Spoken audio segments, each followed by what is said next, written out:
Hi, I'm Christy Athens. I'm a member of the first cohort of the Food Systems and Society program at Marylhurst University.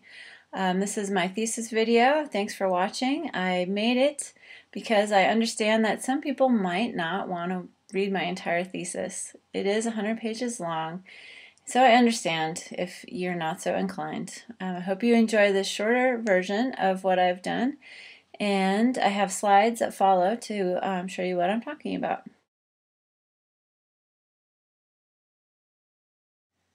For those of you unfamiliar with the process, in graduate school we create a research statement that directs our thesis project. Here's mine. My research investigates the discussion of organic food in contemporary popular discourse to better understand what organic reveals and conceals so that the public conversation about organic can be more transparent and can more effectively engage food justice. A couple definitions. Fetishizing means dissociating an object from its source. Fork voting is the idea that buying one object instead of another makes the world a better place. And neoliberal, which is not any kind of liberalism, but is instead a type of capitalism, letting the market dictate policy. For this research, I focused on how organic and voting with your fork are used in contemporary popular discourse.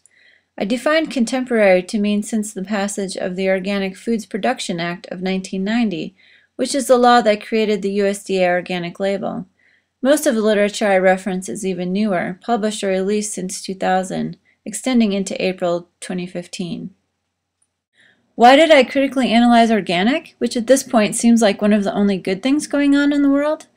Well, I agree that organic agriculture is a good thing, but people have started to take organic as a panacea. It isn't. In fact, it has a lot of the same problems as conventionally grown food. We just aren't looking for them. The other reason I studied the fetishization of organic is that it seemed to me that people were so into fork voting that they weren't engaged in political action, which is how things actually change.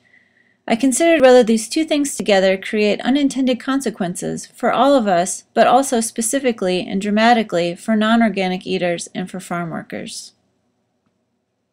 My evidence suggests that consumers have indeed come to fetishize organic. I don't have time in this presentation to share excerpts from my thesis, but you can see the main messages that I found. Consumers' assumptions about organic food lead them to fetishize and valorize it. This valorization is enacted via the mechanism of voting with your fork. Here you can see the top messages in contemporary popular discourse about fork voting.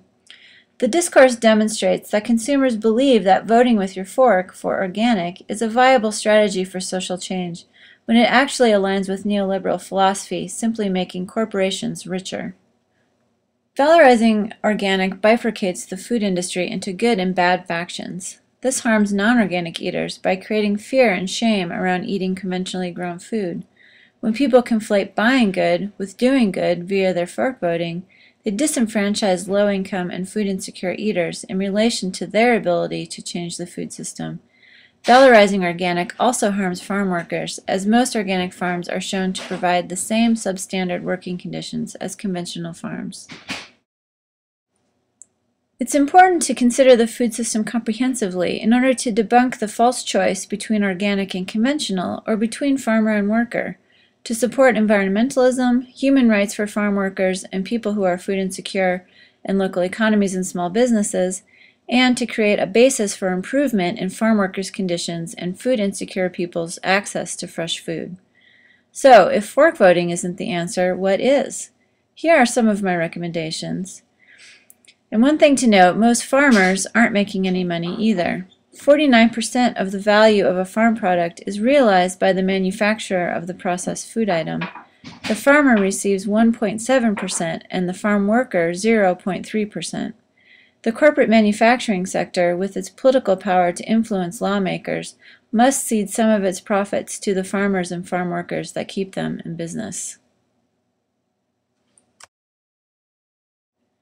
Thanks for watching. If you would like to actually read my entire thesis or just discuss it, please let me know.